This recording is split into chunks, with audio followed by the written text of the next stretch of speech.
తెలంగాణ మన వీరులకు గౌరవనీయులు సభాధ్యక్షత వహిస్తున్న మీ అందరి అభిమాన నాయకుడు సౌమ్యుడు మరి పెద్దలు అంజయ్య యాదవ్ గారికి మా సోదరిమణి మరి అలా పివి నరసింహారావు గారంటే ఈ భారతదేశంలో తెలియని వ్యక్తి ఉండడు. ఈ దేశంలో సంస్కరణలు తెచ్చిన ఆర్థిక సంస్కరణలు తెచ్చిన వ్యక్తి. అటువంటి ఆ మహనీయుని కాంగ్రెస్ పార్టీ కనీసం ఢిల్లీలో ఒక ఘాటు కూడా కట్టకుండా పట్టించుకోకపోతే మరి ఆయనను గుండెకు హత్తుకొని పివి మన తెలంగాణ టీవీ అని చెప్పి ఆయనను గొప్పగా మరి మన తెలంగాణ బిడ్డ అని చెప్పి గుండెలకు హత్తుకొని మరి వారి గౌరవాన్ని పెంచే విధంగా శతాబ్ది ఉత్సవాలను జరపడం, హైదరాబాద్లో వారి ఘాట్ నిర్మించడం, వారికి భారతరత్న ఇవ్వాలని మన కేసీఆర్ గారు శాసనసభలో తీర్మానం చేస్తే మొన్న ఈ మధ్యనే కేంద్ర ప్రభుత్వం వారికి భారతరత్న ఇవ్వడం అంటే ఇది తెలంగాణ జాతికి తెలంగాణ ప్రజలకు దక్కినటువంటి గౌరవం. వారి కుమార్తె గౌరవనీయులు ఎమ్మెల్సీ గారు సోదరిమణి వానెక్క గారికి, మాజీ మంత్రివర్యులు గౌరవనీయులు మిత్రులు శ్రీనివాస్ గౌడన్న గారు, లక్ష్మారెడ్డి గారు, అదేవిధంగా మాజీ శాసనసభ్యులు గౌరవనీయులు రామ్మోహన్ రెడ్డి గారు, ఆలె వెంకటేశ్వర రెడ్డి గారు, రాజేందర్ రెడ్డి గారు, మన ఎంపీ అందరివాడుగా సౌమ్యుడిగా చాలా సాదాసీదాగా ఉండే మన ఎంపీ శ్రీనివాస్ రెడ్డి గారు, వెంకటేశ్వర రెడ్డి గారు, అదేవిధంగా ఈ కార్యక్రమంలో పాల్గొంటున్నటువంటి మా ఇబ్రాహీం గారు, మా సోదరిమణి రజనీ సాయిచంద్ గారు, గౌరవనీయులు గీతా గణేష్ గారు, రాజ్యలక్ష్మి గారు, ఇందాక మా మిత్రులు గుర్తు చేసినట్టు తెలంగాణ ఉద్యమంలో యూత్ విభాగం అధ్యక్షుడిగా ఆ రోజుల్లో రాష్ట్రమంతా తిరిగి ఉద్యమంలో గొప్పగా పనిచేసినటువంటి మిత్రుడు జిట్టా బాలకృష్ణారెడ్డి గారు, ప్రసాద్ గారు, అదేవిధంగా రామకృష్ణారెడ్డి గారు, నారాయణ రెడ్డి గారు, మా మున్సిపల్ చైర్మన్ నరేందర్ గారు, అదేవిధంగా లావణ్య దేవేందర్ యాదవ్ గారు, గౌరవ జెడ్పీటీసీలు, ఎంపీపీలు, కోఆపరేటివ్ చైర్మన్లు, రైతు బంధు సమితి అధ్యక్షులు, సర్పంచ్లు, ఎంపీటీసీలు, మండల పార్టీ అధ్యక్షులు, సింగిల్ విండో చైర్మన్లు, మాజీ మార్కెట్ కమిటీ చైర్మన్లు, డైరెక్టర్లు, ఎవరైనా నేను పేరు గుర్తుపెట్టుకోకపోతే తప్పు పట్టుకోకండి దయచేసి, వేదిక మీద ఉన్న పెద్దలు, ముఖ్యంగా మన బీఆర్ఎస్ పార్టీ కుటుంబ సభ్యులు, జర్నలిస్టులందరికీ పేరు పేరున నమస్కారం తెలియజేస్తాం. ఇవాళ వస్తూ ఉంటే ఫేస్బుక్ తెలుసు కదా మీకు, అది గుర్తు చేస్తుంది, పాత సంఘటనలు గుర్తు చేస్తుంటుంది. ఇవాళ ఒక ఉద్యమకారుడు, ఒక అమరుడు సిరిపురం యాదయ్య చనిపోయిన రోజు ఇవాళ. కరెక్ట్గా ఇవాళకి 14 ఏళ్ల క్రితం ఆనాడు చలో అసెంబ్లీ అనేటువంటి ఒక కార్యక్రమం జరుగుతూ ఉంటే, అంటే తెలంగాణ కోసం అసెంబ్లీలో తీర్మానం చేయాలని ఉమ్మడి ఆంధ్రప్రదేశ్ రాష్ట్రంలో ఫిబ్రవరి 20వ తారీఖు 2010వ సంవత్సరం ఆనాడు ఉస్మానియా యూనివర్సిటీ నుంచి అసెంబ్లీ వైపు వస్తూ ఉంటే పోలీసులు అడ్డుకున్నారు, ఇనుప కంచెలు వేసినారు, బాష్పవాయు గోళాలు కొడతా ఉంటే సిరిపురం యాదయ్య ఉస్మానియా యూనివర్సిటీ గేటు దగ్గర ఆయన నిప్పంటించుకొని అమరుడైనటువంటి రోజు ఇవాళటి రోజు. ఇంకా యాదయ్యకు షాద్ నగర్ కూడా బాగా సంబంధం ఉన్నది. యాదయ్యది ఇక్కడి నుంచి బతకబోయి మన షాద్ నగర్ నియోజకవర్గం నుంచి బతకబోయి మహేశ్వరం మండలం నాగారం గ్రామంలో వాళ్ళు స్థిరపడ్డారు. కానీ వాళ్ళ అసలు ఊరు మాత్రం మన నిడదవెల్లి, కేశంపేట మండలం నిడదవెల్లి వారి స్వగ్రామం. ఆ సిరిపురం యాదయ్య చనిపోయినటువంటి రోజు ఈరోజు. అలాంటి ఉద్యమకారులు ఎంతోమంది బీఆర్ఎస్ కార్యకర్తల పోరాట ఫలితం ఇవాళ తెలంగాణ రాష్ట్రం వచ్చింది. అందరం ఒక్కసారి ఆ యాదయ్యకు గట్టిగా జోహార్లు అర్పిద్దాం. జోహార్ సిరిపురం యాదయ్యకు, జోహార్ సిరిపురం యాదయ్యకు, జోహార్ శ్రీపురం యాదయ్యకు. కానీ ఇలా చాలా బాధ కలిగే అంశం ఏంటంటే ఎంతో మంది అమరుల త్యాగ ఫలితం, ఎంతో మంది పోరాట ఫలితం, మన కేసీఆర్ గారి 14 ఏళ్ల ఉద్యమ పోరాట ఫలితం, చావు నోట్లో తలబెట్టి తెలంగాణ మన కేసీఆర్ తెచ్చింది. మొన్న ఎప్పుడో అసెంబ్లీలో కూర్చొని ఆ దిక్కు చూస్తూ ఉంటే నా మనసులో ఒక ఆలోచన కలిగి బాధ కలిగింది. ఆనాడు ఉద్యమ సమయంలోనైనా లేదు, తెలంగాణ రాష్ట్రం వచ్చిన తర్వాతనైనా లేదు, మొన్న ముఖ్యమంత్రిగా బాధ్యతలు చేపట్టిన తర్వాతనైనా కనీసం ఏ ఒక్క రోజు కూడా తెలంగాణ అమరవీరులకు స్తూపం దగ్గర ఒక పువ్వు పెట్టని వ్యక్తి, ఒక్కనాడు శ్రద్ధాంజలి ఘటించని వ్యక్తి రాష్ట్రానికి ముఖ్యమంత్రి అయ్యే కదా అని నా మనసుకు ఎంతో బాధ కలిగింది. ఆ అసెంబ్లీలో కూర్చొని అడ్డికి చూస్తే ఒక్కనాడు జై తెలంగాణ అనే వ్యక్తి, ఒక్కనాడు తెలంగాణ ఉద్యమంలో పాల్గొని వ్యక్తి, ఒక్కనాడు అమరుల స్తూపం దగ్గర ఒక పువ్వు పెట్టని వ్యక్తి రాష్ట్రానికి ముఖ్యమంత్రి అయ్యే కదా అని నా గుండె నిజంగా బాధ కలిగింది. ఆ రోజున అసెంబ్లీలో కూర్చొని నాకు నేనే అనుకున్నా, ఒకనాడైతే మా తమ్ముడు యాద్ చేస్తుండు, ఎవడరా జై తెలంగాణ అనేది దమ్ముంటే రెండు రాని తుపాకీ పట్టుకొని బయలుదేరినాడు.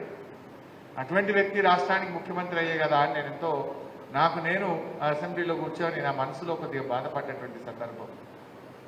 బట్ ఏదైనా ప్రజలు గొప్పవాళ్ళు, కాలం నిర్ణయిస్తారు. ఈ షాద్ నగర్ నియోజకవర్గం కూడా నిజంగా నేను ఇంత పెద్ద ఎత్తున మీరు వస్తారని అనుకోలే.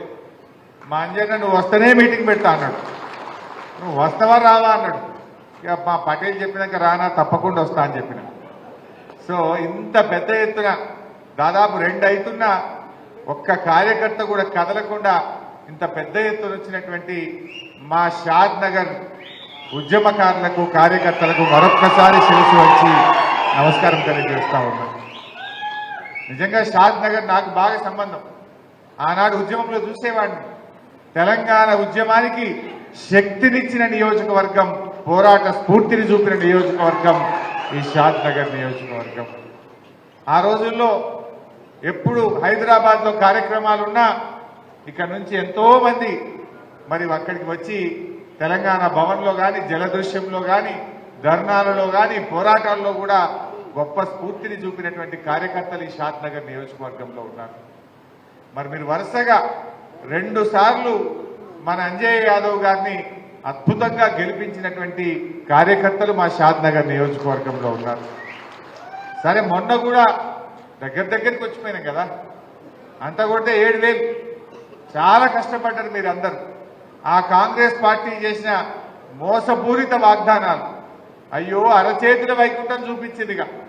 ఇక రాంగన 2 లక్షల రుణమాఫీ, రాంగన 4,000 పింఛన్, రాంగన 2,500 రూపాయలు, వడ్ల అమ్ముకోకుని బోనస్ అని ఇట్లా ఎన్నో మోసపూరిత వాగ్దానాలు చెప్పినటువంటి కాంగ్రెస్ మాటలు నమ్మి కొద్దిమంది ఓట్లేసినారు, ప్రజలు ఓట్లేసినారు. కానీ మొన్న కూడా చాలా బాగా కష్టపడి మీరందరూ కూడా పనిచేసినారు. స్వల్ప మెజార్టీ, దాదాపు 7,000 మెజార్టీతో మనం ఈ సీట్ కోల్పోయినాం. సరే గెలుపు ఓటములు ఉంటాయి. మనం అధికారంలో ఉన్నా, ప్రతిపక్షంలో ఉన్నా మనం ప్రజల పక్షాన ఉందాం, ప్రజల కోసం పనిచేద్దాం. సరే ఇలా మనకేం బాధ్యత ఇచ్చిన ప్రజలు, ప్రతిపక్షంలో ఉండేటువంటి బాధ్యత మనకు ఇచ్చారు. డెఫినెట్గా ఈ ప్రభుత్వం ప్రజలకు ఇచ్చిన హామీలు అమలు చేసేదాకా కూడా వాళ్ళ వెంటబడుడే ప్రజలకు ఇచ్చిన హామీలు అమలు చేసేదాకా నిలదీసుడే. ఎక్కడ వదిలేదు లేదు, అసెంబ్లీలో వదిలేదు లేదు, కింద గ్రౌండ్లో కూడా వదిలేదు లేదు, ఎంబడబడుడే పడు. మీరు కూడా కార్యకర్తలు ఎవరు అధైర్యపడకుండా, జర నా ఇల్లు ఇదికే ఉంటుంది. మీరేదైనా నిజంగా ఇబ్బంది వస్తే ఒక్క ఫోన్ కొట్టుండి, గంట సేపట్లో షాద్ నగర్లో ఉంటా. ఎవడన్నా మీ తెరువు వచ్చినా, మిమ్మల్ని ఎవడన్నా ఇబ్బంది పెట్టినా, సీనన్న, నేను, లచ్చన్న అందరం కలిసి గంట సేపట్లో మీ దగ్గర ఉంటాం, కంటికి రెప్పలాగా కాపాడుకుంటాం. ధైర్యంగా ఉండండి, ఎవ్వరు కూడా అధైర్యపడాల్సిన అవసరం లేదు. మీ మీద అక్రమ కేసులు పెట్టినా, దాడులు చేసినా, మిమ్మల్ని ఇబ్బంది పెట్టినా మేమున్నాం. మీరెవ్వరు కూడా అధైర్యపడాల్సినటువంటి అవసరం లేదు. తక్కువ మా 39 మంది ఎమ్మెల్యేలు ఉన్నాం. అవసరమైతే బస్ వేసుకొని వస్తాం అందరం కలిసి. ఎక్కడ కూడా మీరు వెనకడుగు వేసేదే లేదు. ముందుకు పోదాం మనం. అట్లా అనుకుంటే నిజంగా మన కేసీఆర్ అట్లా అనుకుంటే ఇవాళ తెలంగాణ రాష్ట్రం వస్తుండేనావే. ఆనాడు 2001లో జై తెలంగాణ అన్ననాడు మనందరు పిక్చర్లు లెక్క చూసిరు. ఇది వచ్చినట్టవా అన్నారు. ఒక్కడిగా బయలుదేరిండు మన కేసీఆర్. మొత్తం తెలంగాణను చుట్టుముట్టి ఢిల్లీని కదిలించి తెలంగాణ తెచ్చిండు మన కేసీఆర్. ఎన్ని ఇబ్బందులే. ఆనాడు ఏమన్నారు, తెలంగాణ కోసం కొట్లాడితే ఇది పాల పొంగు అన్నారు, ఇది నీటి బుడగా అన్నారు, ఇది అమాసకు పుట్టింది పుణ్యానికి పోతుంది అన్నాడు ఒకడు, ఇది పుణ్యానికి పుట్టింది అమాసకు మాయమవుతుంది అన్నాడు ఇంకోడు. ఎన్నో మాటలు మాట్లాడింది. ఈ బక్క చిక్కాయితో అవుతుందా అన్నారు మన కేసీఆర్ని పట్టుకోండి. ఓ చంద్రబాబుకి ఎదురే లేదు, విజన్ 2020 అన్నారు, 30 ఏళ్ల ముఖ్యమంత్రి అన్నారు. చూడలేదా మనం? ఎంతమంది మన పార్టీని కేసులు పెట్టిండ్రు, ఇబ్బందులు పెట్టిండ్రు. అటు చంద్రబాబు అయితేమి, రాజశేఖర రెడ్డి అయితేనేమి, ఎన్ని ఒడిదొడుకులు వచ్చినా గట్టిగా నిలబడ్డం. ఢిల్లీని కదిలించి తెలంగాణ తెచ్చిన పార్టీ మన బీఆర్ఎస్ పార్టీ.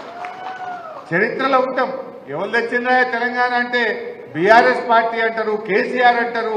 మనందరికీ ఆ గౌరవం ఉంటుంది తప్ప ఈ రేవంత్ రెడ్డికో ఈ కాంగ్రెస్ పార్టీకో ఉంటుందా? ఏనాడన్నా జై తెలంగాణ అన్నో లైన్లు. అందువల్ల ఏనాటికైనా ఆ గౌరవం మనకే దక్కుతుంది. మనం ఆ స్ఫూర్తిని కొనసాగిద్దాం, కష్టపడి మంచిగా పనిచేద్దాం. అర్థం అయితేనే ఉన్నది. ఇప్పుడిప్పుడే చిన్నగా చర్చ మోపైంది ప్రజల్లో. అయ్యో ఏమైపోయాయి అని అనుకుంటలేరా జనం? ఇప్పుడు ఒకరొకరు ఇవాళ చర్చ చేస్తున్నారు. ముఖ్యంగా ఎన్ని మాటలు చెప్పిందే వాళ్ళు. ఈరోజు నా దృష్టిలో అయితే మనకు చిన్న స్పీడ్ బ్రేకర్ లాంటిది. రోడ్డు మీద పోతుంటాం, స్పీడ్ బ్రేకర్ వస్తే ఏమవుతుంది? బండి కొద్దిగంత స్లో అవుతుంది, దాటినాక పికప్ అవుతుందా లేదా?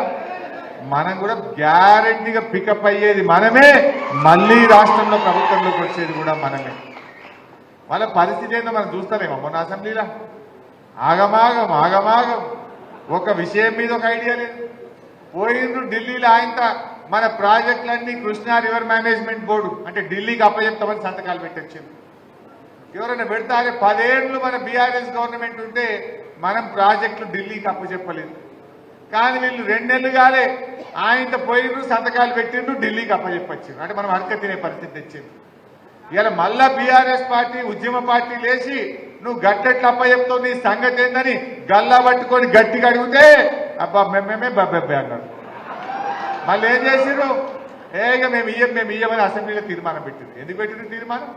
ఈ గులాబీ జెండా ఉన్నది కనుకనే ప్రాజెక్టులు ఇయ్యము అని అసెంబ్లీలో తీర్మానం పెట్టిండ్రు, వెనుకడుగు పట్టిండ్రు. నిజంగా మనం లేకపోతే ఉండునా? ఆయనతో ఢిల్లీకి అప్పచెప్పుదురు, తెలంగాణ నోట్టే మట్టి పట్టుండే. నీళ్లు దొరకపోవు, కరెంటు దొరకపోవు, మంచి నీళ్లు ఉండకపోవు, కాలువ నీళ్లు ఉండకపోవు. కానీ ఇలా తెలంగాణ కోసం పుట్టిన పార్టీ బీఆర్ఎస్ ఉంది కనుకనే ఏం సంగతి బిడ్డ అని కేసీఆర్ నల్లగొండల గర్జించిండు.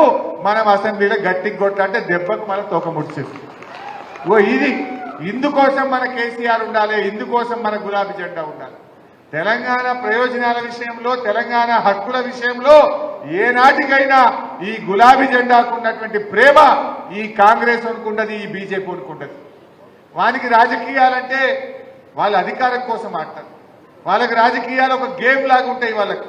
కానీ మనకు రాజకీయాలంటే తెలంగాణ ప్రజల ప్రయోజనాలు, తెలంగాణ ప్రయోజనాలే కోసమే ఇవాళ మనం రాజకీయం చేస్తాం. మనం ఆ ప్రయోజనాల కోసమే పుట్టిన పార్టీ ఇవాళ మన బీఆర్ఎస్ పార్టీ. అందులో మనము గట్టి కొట్లాడదాం. ఎన్ని డ్రామాలు ఆడితే 6 గ్యారెంటీలు అన్నారు. 6లో ఉన్నాయన్ని 13 ఉన్నాయి. యాక్చువల్గా వాళ్ళ అన్ని 420 హామీలు, 420 హామీలు ఉన్నాయి అన్ని కలిపితే. 6 గ్యారెంటీల్లో 13 ఉంటాయి. 13 ఉంటే 2 అయిపోయినాయని అబద్ధాలు ఆడుతున్నారు. వాస్తవానికి మహిళలకు సంబంధించి 3 ఉన్నాయి కార్యక్రమాలు. ఒకటి నెలకు 2500 ఇవ్వాలి, రెండోది 500కి సిలిండర్ ఇవ్వాలి, మూడోది ఉచిత బస్సు ఇవ్వాలి. మూడింట్లో ఒకటి ఇచ్చిండు, అయిపోయింది అంటాడు. నువ్వు 2500 ఇస్తే కదా నేను అయిపోయింది. ఇచ్చినవా 2500? మన తెలంగాణలో 18 ఏళ్లు నిండిన మహిళలు ఎంతమంది ఉన్నారంటే దాదాపు 1,50,00,000 మంది మహిళలు ఉన్నారు. మరి వీళ్ళందరికీ 2500 ఇవ్వాలంటే బడ్జెట్లో మన పైసలు పెట్టిందా? పెట్టలే, ఉత్తదే చేసింది.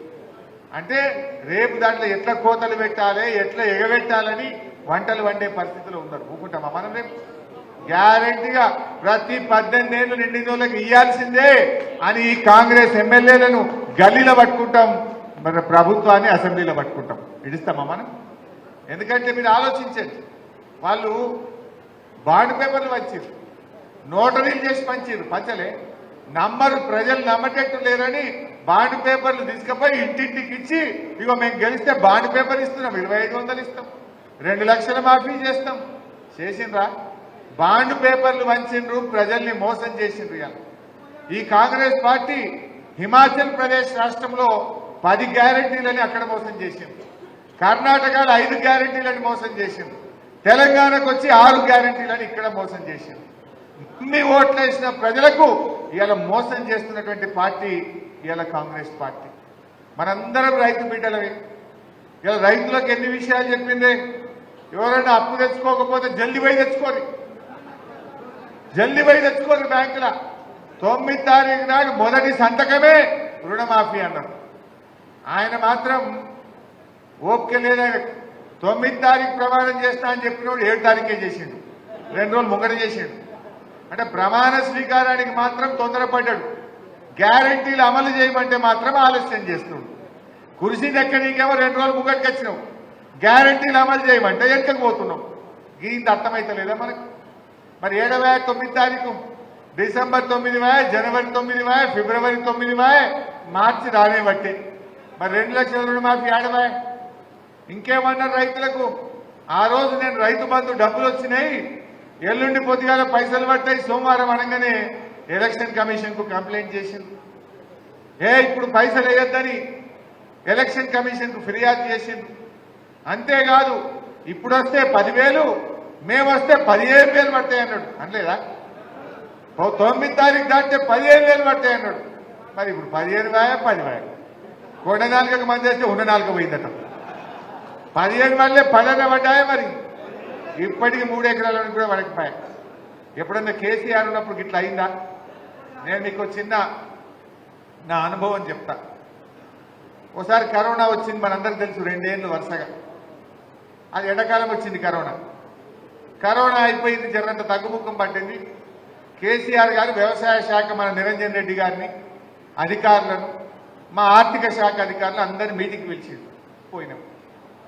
మరి మే నెల అయిపోయిందా, జూన్ వస్తున్నది, ఋతుపవనాలు వస్తున్నాయట, 6-7 తారీఖు చినుకులు పట్టాయట, మరి రైతు బంద్ వేయాలి కదా, తయారు చేసిండ్రా అన్నాడు.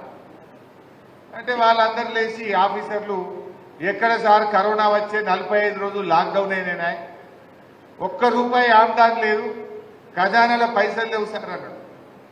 ఆర్థిక శాఖ అధికారులు, ఈసారి కష్టమే సార్ రైతు బంద్ ఇచ్చుడు టైం మీద అన్నాడు. అంటే మన కేసీఆర్ ఒక మాట అన్నాడు, ఏమయ్యా మా గరీబ్ గారు రైతులే దొరికినారే మీకు? మంత్రుల జీతాలు బంద్ పెట్టు, ఎమ్మెల్యేల జీతాలు బంద్ పెట్టు, ఉద్యోగస్తుల జీతాలు బంద్ పెట్టు, బిల్లులు బంద్ పెట్టు, రైతుకు మాత్రం రైతు బంద్ ఇవ్వాల్సిందే అన్నాడు. వాన చినుకు పడే లోపు రైతు బంధు పడాల్సిందే అని చెప్పి కేసీఆర్ చెప్తే పడ్డాయా లేవా పైసలు మనకు? అప్పుడు కరోనా వచ్చినప్పుడు కేసీఆర్ రైతు బంధు ఇచ్చింది, కానీ ఈ గవర్నమెంట్ కు ఎందుకు రైతు బంధు చేత కాలేదని నేను అడుగుతా ఉన్నా మీ రైతుల పక్షాన. ఎందుకు చేతనైందండి? కరోనా వచ్చి లాక్డౌన్ వస్తే కేసీఆర్ ఇచ్చిండు, ఇప్పుడు ఏమైంది నాయన నీకు ఇవ్వడానికి? కాంట్రాక్టర్లకు బిల్లులు ఇవ్వడానికి మాత్రం చేతులు వస్తున్నాయి, మా రైతులకు రైతు బంధు చేతనైతే లేదా అని నేను అడుగుతావు. రైతు బంధు ఎగబెట్టి రుణమాఫీ మాట తప్పిరి. అయ్యో వడ్లమ్మకోకురి ఇక బోనస్ ఇస్తాము అన్నారు. ఇచ్చిన అరే బోనస్? వానకాలం బోనస్ ఇయ్యలే, ఇప్పుడు యాసంగి వడ్లు వస్తాయి, ఇంకో నెల రోజులైతే వడ్లు మోపైతాయి, వస్తాయి కదా. ఇప్పుడు యాసంగి వడ్లకు బోనస్ ఇవ్వాలన్నా వద్దా? ఖచ్చితంగా బోనస్ ఇవ్వాల్సిందే. ఎక్కడికక్కడ కల్లాల కాడ మన టీఆర్ఎస్ పార్టీ వాళ్ళు కాంగ్రెస్ వాళ్ళు నిలదీయాల్సిందే. వడ్లకు వాళ్ళ మెడలు వంచి బోనస్ ఇప్పియాలి. మనం బిడ్డను బోనస్ ఇవ్వవా? పార్లమెంట్ ఎన్నికల్లో మన రైతుల సత్తా ఏందో ఈ కాంగ్రెస్ పార్టీకి చూపిద్దాం. నువ్వు అందులో ఇస్తాను బోనస్ ఇవ్వకుండా, రుణమాఫీ చేయకుండా, నువ్వు రేపు రైతు బంధు ఇవ్వకుండా ఎట్లా ఓట్లు అడుగుతావని నేను అడుగుతా ఉన్నా కాంగ్రెస్ పార్టీ. గీ ముచ్చట మీరు రైతుల దగ్గర పోయి ముచ్చట చెప్పండి. 2 లక్షల రుణమాఫీని మోసం చేసే, 15,000 రైతు బంధు ఇస్తానని మోసం చేసే, వడ్లకు బోనస్ అని మోసం చేసే, 24 గంటల కరెంట్ ఇస్తా అన్నాడు, 15-16 గంటల కరెంట్ వస్తలేదు, మళ్ళీ మోటార్లు కాలడు మోపైంది. కాలుతలేవు మోటార్లు. కాంగ్రెస్ వచ్చింది, మోటార్లు కాలుతున్నాయి. మొన్న నాకు మరి జనార్దన్ రెడ్డి కలిసింది, ఏదో మన పార్టీ మీటింగ్ ఉంటే కలిసింది. నాగర్ కర్నూలు పోయిందట. ఎందుకంటే ఆడ కరెంటు మోటార్ల వైండింగ్ దుకాణం ఉండేది, ఏదో పేరు చెప్పాడు, ముస్తాఫానా ఏదో పేరు చెప్పాడు. ఆయన ఎప్పుడు మన మీద కోపం కూడా, అరే మీ బీఆర్ఎస్ వచ్చింది మా గిరాకీ బంద్ అయిందా, మీ బీఆర్ఎస్ వచ్చినాక నాకు కిరాయి వెళ్తలేదని గులుగుతుండేనట. మొన్న మా మర్రన్నకు కలిసిండట, అనా ఇప్పుడు మళ్ళీ కాంగ్రెస్ వచ్చింది, ఫుల్ పని అన్న, చేతిండా పని, రోజు 10 మోటార్లు వస్తున్నాయి అన్నట. రాత్రి 10 దాకా పనిచేస్తున్నా, రోజు 10-15 కాలిపోయిన మోటార్లు వస్తున్నాయి, మా గిరాకీ మాత్రం కాంగ్రెస్ వచ్చింది, ఫుల్ గిరాకీ ఉన్నది అన్నాడు. ఏం గిరాకీ అంటే మోటార్లు కాలిపోతున్నాయి, వైండింగ్ దుకాణంకి వస్తున్నాయి. ఇప్పుడు ఇది ముచ్చట, కాంగ్రెస్ వచ్చింది, కరెంటు మోటార్లు కాలుతున్నాయి, మోపైంది ఊర్ల పనులు, లో వోల్టేజ్ వస్తుంది, ట్రిప్ అవుతున్నది, ట్రాన్స్ఫార్మర్లు కాలుతున్నాయి, మోటార్లు కాలుతున్నాయి, దొంగ రాత్రి కరెంట్ వస్తున్నది. మనకు 15-16 గంటల కరెంట్ రాని పరిస్థితి మళ్ళీ ఏర్పడ్డదా లేదా మీరు ఆలోచించండి. ఇప్పుడు రైతుల్లో చర్చ జరుగుతా ఉంది, మనం చెప్పడం వేరు, వాళ్ళ అనుభవం కదా. ఆ కేసీఆర్ ఉండగా రైతు బంధు వచ్చింది నిజం, కాంగ్రెస్ వచ్చినాక రైతు బంధు పడంది నిజం. కేసీఆర్ ఉండగా 24 గంటల కరెంట్ వచ్చింది నిజం, కాంగ్రెస్ వచ్చినాక 15-16 గంటల కరెంటు రాంది నిజం. అంతేనే కదా. ఇలా ప్రజలకు వాళ్ళకి అర్థమవుతున్నది. మనం కూడా ఈ విషయాన్ని ప్రజల్లోకి గట్టిగా కార్యకర్తలు తీసుకొని పోవాలని చెప్పి కూడా నేను కోరుతా ఉన్నాను. ఇలా రైతులే కాదు, మొన్న మేము అసెంబ్లీలో అడిగినాం, మీరు నిరుద్యోగ యువతకు నిరుద్యోగ భృతి ఇస్తా అన్నారు కదా, ఎప్పటి నుంచి ఇస్తారు బట్టి విక్రమార్క గారు అని అడిగినాం. లేచి నువ్వు డిప్యూటీ సీఎం గారు లేచి మేము ఎక్కడ చెప్పలేదంటాడు. మేము నిరుద్యోగ భృతి ఇస్తామని మేమే ఎక్కడ చెప్పినాం, 6 గ్యారెంటీలో చెప్పలే, మేము ఎక్కడ చెప్పలేదని అసెంబ్లీ సాక్షిగా అబద్ధాలు మాట్లాడారు. చెప్పలేదా వాళ్ళు? ప్రియాంక గాంధీ చెప్పే, రేవంత్ రెడ్డి చెప్పే, వాళ్ళ మేనిఫెస్టోలో కూడా కొట్టి ఇవాళ మేము ఎక్కడ చెప్పినాం నిరుద్యోగ భృతి అని అసెంబ్లీలో చేతులు లావట్టినటువంటి పరిస్థితి. ఆ రకంగా ఏ విషయమన్నా తీసుకో, ఇదే రేవంత్ రెడ్డి అవారీ పింఛన్ ఎంత వస్తుంది అన్నాడు. అంటే ఒక ముసలామె 2000 వస్తుంది బిడ్డ అన్నాడు. ఇగో డిసెంబర్ వస్తున్నది, డిసెంబర్ రాగానే 4000 పింఛన్ మా కాంగ్రెస్ పార్టీ ఇస్తుంది అన్నాడు. అసలేం జరిగిందో మీకు తెలుసా? మొన్న జనవరి నెలలో ఇచ్చే 2000 కొట్టిండు, ఒక నెల పింఛనే కొట్టిండు, జనవరి మొత్తంలో పింఛనే మళ్ళీ. నిజమా కాదా? మరి ఆ ముసలిళ్ళకి చెప్పొద్దా మీరు పోయి? వీడు 4000 ఇస్తానని ఇచ్చే 2000 కొట్టిండని చెప్పాలన్నా వద్దా మనం? జనవరిలో అవ్వ తాతలకు, వికలాంగులకు, గీత నీత కార్మికులకు ఇచ్చే 2000 కూడా ఎగబెట్టిండు. మన ఫిబ్రవరి 10 తారీఖే ఇచ్చింది ఫిబ్రవరి పింఛన్, ఒక నెల ఎగరగొట్టింది. అంటే ఏమైతుంది మరి ఇలా మనం ఆలోచించద్దా? కేసీఆర్ ఉన్నాక ఎప్పుడైనా పింఛన్ ఆగిందా? ఏ రోజు ఆగలేదు. ఇప్పుడు 4000 అన్నాడు, ఇచ్చే 2000 కూడా మొన్నటి నెలలో ఎగ్గొట్టినటువంటి పరిస్థితి కూడా మనం చూస్తూ ఉన్నాం. ఇట్లా ఏ విషయాలు చూసినా ఇక ఉద్యోగాల కదా మీరు చూస్తుంది. ఇప్పుడు ఎట్లంటే సొమ్మొకంది సోకొకంది అన్నట్టు అయిపోయింది. ఇవాళ నర్సింగ్ ఉద్యోగాలకు నోటిఫికేషన్ ఇచ్చింది మనం, పరీక్ష పెట్టింది మనం, సర్టిఫికెట్లు వెరిఫై చేసింది మనం, ఉద్యోగాలు ఇచ్చే టైంకు ఎలక్షన్ కోడ్ వచ్చింది. మనం అంతా చేస్తే ఈయన పోయి పంచి నేనే ఇచ్చిన అంటాడు. కానిస్టేబుల్ ఉద్యోగాలు అంతే. అంటే నిజంగా నీ కాంగ్రెస్ ప్రభుత్వం వచ్చినాక నువ్వు ఒక్క నోటిఫికేషన్ అని ఇచ్చినావు, అయ్యాలకి ఒక్క నోటిఫికేషన్ ఇవ్వలే, ఒక్క పరీక్ష పెట్టలే. కానీ మనం చేసిన దాన్ని పట్టుకొని మేం చేసినామని చెప్పి ఇవాళ డబ్బా కొట్టుకునేటువంటి ప్రయత్నం వాళ్ళు చేస్తున్న విషయాన్ని కూడా మీరు ప్రజల్లో చెప్పాల్సినటువంటి అవసరం ఉంది. అంటే ముఖ్యంగా ఇలా వాళ్ళ పరిస్థితి ఎట్లయిందంటే అసెంబ్లీలో మీరు చూస్తూ ఉన్నారు, హామీల అమలు గురించి మేము ఎక్కడ అడుగుతామో అని ఓ శ్వేతపత్రాల పేరుతో డ్రామా పెట్టారు. శ్వేతపత్రాలు అనేటువంటి ఒక కాకమ్మ కథలు పెట్టి తమ హామీల అమలు నుంచి తప్పించుకోవడం, ప్రజల యొక్క అటెన్షన్ డైవర్ట్ చేసేటువంటి ప్రయత్నం చేస్తూ ఉన్నారు. ఎన్నికల ప్రచారంలో అబద్ధాలే, నిండు అసెంబ్లీలో కూడా అబద్ధాలే మాట్లాడింది. దొరకవట్లే నేను ఒక్కొక్క పేజీలో ఉన్న అబద్ధాలను తీసి చదువుతుంటే ఒక్కడన్నా మళ్ళీ లేస్తే ఒట్టు. అది ఇచ్చిపెట్టి నన్ను దిట్టుడు పెట్టిరు, అరే ఈ పేజీలో అబద్ధం ఉన్నది, ఈ పేజీలో తప్పున్నది, ఈ పేజీలో తప్పున్నదని ఒకటొకటి దొరకబట్టి చదువుతుంటే ఒక్కడన్నా దాని మీద మాట్లాడతలేరు. నన్ను తిట్టుడు పెట్టిరు, కేసీఆర్ సార్ను తిట్టుడు పెట్టిరు. తిట్టుడు కాదు కదా, మీరు గవర్నమెంట్ లో ఉండి ఒక అసెంబ్లీకి ఇచ్చిన పుస్తకంలోనే తప్పుల తడకగా ఉంటే, అబద్ధాలు ఉంటే మీరు పాలన ఏం చేస్తారు? ఆనాడు ఎలక్షన్ ప్రచారంలో అబద్ధాలే, ఇలా గవర్నమెంట్ లోకి వచ్చినాక కూడా అబద్ధాలు తప్ప నిజాయితీ లేదు. నిజంగా ఈ ప్రభుత్వానికి హామీలు అమలు చేసే నిబద్ధత లేదు, అబద్ధాలు తప్ప నిబద్ధత లేని గవర్నమెంట్ ఈనాడు రాష్ట్రంలో ఉన్నటువంటి కాంగ్రెస్ గవర్నమెంట్. అయితే ఈ విషయాలను మనం కూడా ప్రజల్లోకి తీసుకుపోదాం. నాకు నమ్మకం ఉన్నదే, జర టైం పట్టుండొచ్చు. మీరు రేపు మీ sarpanch election, councillor election, ZPTC election వచ్చే వరకు ఇంకో 6 నెలలో 7 నెలలో పడుతుంది.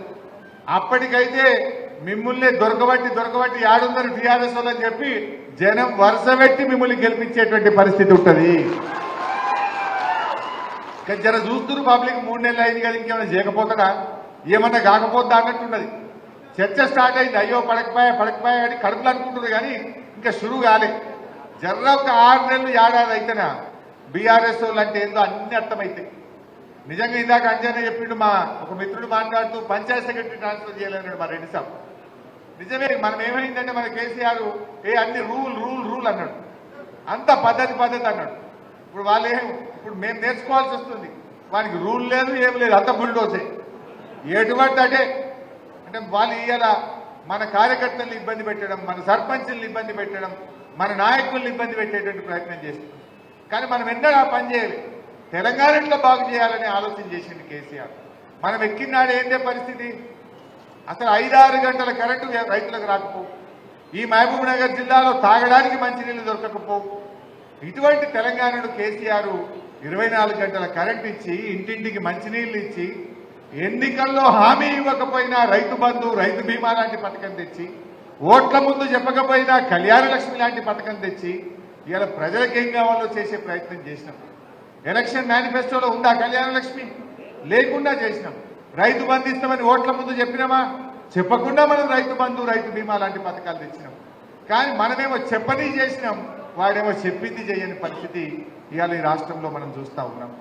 ఇవన్నీ మన మహబూబ్ నగర్ జిల్లా అంటే గుర్తొచ్చింది. చంద్రబాబు నాయుడు, రాజశేఖర రెడ్డి గారు కల్వకుర్తి ఎత్తిపోతల పథకానికి ఎప్పుడు 1984లో ఫస్ట్ కొబ్బరికాయ కొట్టింది. 1984 నుంచి 2014 దాకా 30 ఏళ్ళు వీళ్ళదే రాజ్యం. 30 ఏళ్లలో మీ ముఖానికి కల్వకుర్తి పూర్తి చేయలే, నెట్టంపాడు భీమాలో నీళ్లు ఇయ్యలే, ప్రాజెక్టుల పేరు మారిపోయింది. లాస్ట్కి ఏమైంది, దాన్ని కల్వకుర్తి అన్నుడు బంద్ చేసిన జనం, పెండింగ్ ప్రాజెక్ట్ అన్నుడు పెట్టారు. పెండింగ్ ప్రాజెక్టులు పూర్తి చేయాలని జలసాధన సమితి, పెండింగ్ ప్రాజెక్టులు పూర్తి చేయాలని ఉద్యమాలు, నిరహార దీక్షలు. అంటే ఈ కాంగ్రెస్ వాళ్ళ జమానాలో ప్రాజెక్టుల పేరు మారిపోయి పెండింగ్ ప్రాజెక్టులని పేరు పడ్డది. అటువంటి ప్రాజెక్టులను ఇలా 30 ఏళ్లలో కల్వకుర్తి, నెట్టంపాడు, భీమా, కోయిల్ సాగర్ ఈ 4 ప్రాజెక్టులు కాంగ్రెస్ తెలుగుదేశం జమానాలో వాళ్ళు ఇచ్చిన నీళ్లు ఎంత అంటే ఈ ఉమ్మడి మహబూబ్ నగర్ జిల్లాలో 27,300 ఎకరాలు ఇచ్చింది వాళ్ళు. 30 ఏళ్లలో వాళ్ళు ఇచ్చింది 27,300 ఎకరాలు. మన బీఆర్ఎస్ ప్రభుత్వం వచ్చిన తర్వాత 6,36,000 ఎకరాలకు మనం నీళ్ళు ఇచ్చి చూపించాం. 30 ఏళ్లలో మీరు 27,300 ఎకరాలకు ఇస్తే మన బీఆర్ఎస్ గవర్నమెంట్ వచ్చినాక 6,36,000 ఎకరాలకు నీళ్ళు ఇచ్చాం. పంప్ హౌస్ లో వండుకున్నాం. ఇదే లక్ష్మారెడ్డి అన్న, శ్రీనివాస్ గౌడ్ మేమందరం పోయి కల్వకుర్తి పంప్ హౌస్ లో రాత్రి పూట నేల మీద, అట్లాంటి నేల మీద మేము చెద్దరేసుకొని పండుకొని ఆడ పని చేయించినాం, వెంబడబడి పని చేయించినాం. రాత్రి పూట ఆ వాగు ఉండే కదా మేము ఆవంచ వాగు దగ్గర ఆక్విడక్ట్ కట్టాలంటే ఆ ఊర్లో పోయి డాబా మీద వండుకున్నాం. ఓ రోజు డాబా మీద వండుకొని ఆడ ఉండి రాత్రి 12-1 గంట దాకా రివ్యూ చేసి ఎంబడబడి కల్వకుర్తి, నెట్టంపాడు, భీమా పూర్తి చేసి 6,36,000 ఎకరాలకి మహబూబ్ నగర్ జిల్లాలో నీళ్ళు ఇచ్చాం. ఇలా పాలమూరు రంగారెడ్డిలో 80% పనులు పూర్తయినాయి. 2 టీఎంసీలకు టనళ్లు తవ్వినాం, 2 టీఎంసీలకు పంప్ హౌజులు కట్టినాం, రిజర్వాయర్లు పూర్తయినాయి. ఇలా కేంద్ర ప్రభుత్వంలో స్టే ఉండే, గ్రీన్ ట్రిబ్యునల్లో స్టే ఉండే, ఆ స్టే తీసేపించినాం. సుప్రీంకోర్టుకు పోయినాం. మొన్ననే 90 టీఎంసీల నికర జలాలు కేటాయించినాం. ఈఏసీ అనుమతి కూడా తెచ్చినాం. ఇప్పుడు కాంగ్రెస్ వాళ్ళు చేయాల్సింది ఏం లేదు, ఇంత కాలువలు అవుతే నీళ్లు వారుడే. 80% పని చేసినాం. మీరు దయచేసి మా షాద్ నగర్ కానీ ఉమ్మడి మహబూబ్ నగర్ జిల్లాకు 8 లక్షల ఎకరాలకు నీళ్లు బారే పాలమూరు రంగారెడ్డిలో 80% పనులు పూర్తి చేసినాం.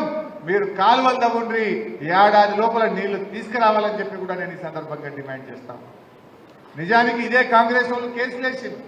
వీళ్ళు కోర్టులలో కేసులు వేయకపోతే, వీళ్ళు అడ్డంకులు పెట్టకపోతే ఇంకా 3 ఏళ్ల ముంగట్నే అయిపోతుండే. సుప్రీంకోర్టుల కేసు, గ్రీన్ ట్రిబ్యునల్ల కేసు, ఎన్ని కేసులు వేసినా కూడా ఎంబడబడి 80% పనులు పూర్తి చేయడం జరిగింది. మీరు 30 ఏళ్ల కల్వకుర్తిలో 13,000 ఎకరాలకు నీళ్లు ఇయ్యలే, మేము 3 లక్షల ఎకరాలకు నీళ్లు ఇచ్చినాం. అదేవిధంగా పాలమూరులో 80% పనులు పూర్తి చేసినాం. త్వరలోనే ఆ నీళ్లు తెచ్చే అవకాశం ఉంది, పని చేయండి అని చెప్పి కూడా నేను మొన్న అసెంబ్లీలో వాళ్ళకి చెప్పిన గట్టిగా. చేయండి, 80% పని అయింది. ఇక జర్ర గట్టిగా పని చేస్తే 6 నెలల ఏడాది లోపల నీళ్ళు వస్తాయి. ఇక పని చేయండి, ఊకే మమ్మల్ని తిట్టుడు బంద్ చేయండి, పని చేయండి అని చెప్పి నేను వాళ్ళకి గట్టిగా అసెంబ్లీలో చెప్పడం జరిగింది. సో ఈ రకంగా ఎన్నో పనులు మనం చేసుకుంటూ వచ్చాం. నేను మీ అందరినీ కూడా కోరేది ఒకటే, ఈ బీజేపీ వాళ్ళు కూడా నిన్న బాగా మాట్లాడుతున్నారు. అది బీజేపీ అయినా కాంగ్రెస్ అయినా ఎవరు చేసిందే మహబూబ్ నగర్కు? అదే నరేంద్ర మోడీ గారు మహబూబ్ నగర్కి వచ్చి పాలమూరు ఎత్తిపోతలు మేము పూర్తి చేస్తామన్నాడు. ఏమైనా జాతీయ ప్రాజెక్ట్ ఇచ్చిండా? కాంగ్రెస్ వాళ్ళు మన ఢిల్లీకి పోయి జాతీయ ప్రాజెక్టు తెస్తామన్నారు, లేదనగానే చేతులు ముడుచుకొని మళ్ళీ వాపసు వచ్చారు.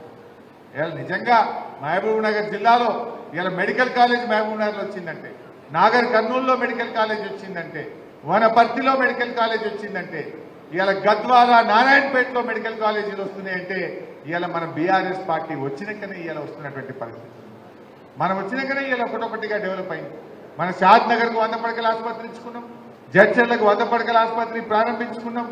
ఈ రకంగా విద్యలో, వైద్యంలో బ్రహ్మాండమైనటువంటి అభివృద్ధిని మన పార్టీ సాధించినటువంటి విషయాన్ని కూడా నేను మీకు గుర్తు చేస్తా ఉన్నాను. సరే, ఈరోజు మనం గట్టిగా పనిచేయాలి. వాళ్ళు ఏదో మార్పు అన్నారు. ఏం మార్పు తెచ్చింది తెలుసు కదా? 21 మంది ఆటో డ్రైవర్లు తెచ్చిపోయారు. ఇప్పటికి ఈ రాష్ట్రంలో 21 మంది ఆటో డ్రైవర్లు ఇలా చంపిన చరిత్ర ఈ కాంగ్రెస్ పార్టీ.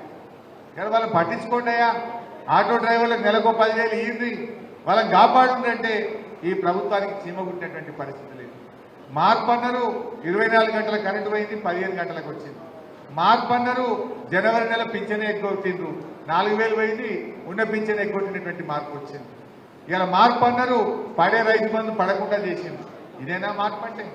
పడే రైతు బంధు బంద్ అయింది, వచ్చే కరెంటు బంద్ అయింది, వచ్చే పింఛన్ ఎగరగొట్టిండ్రు.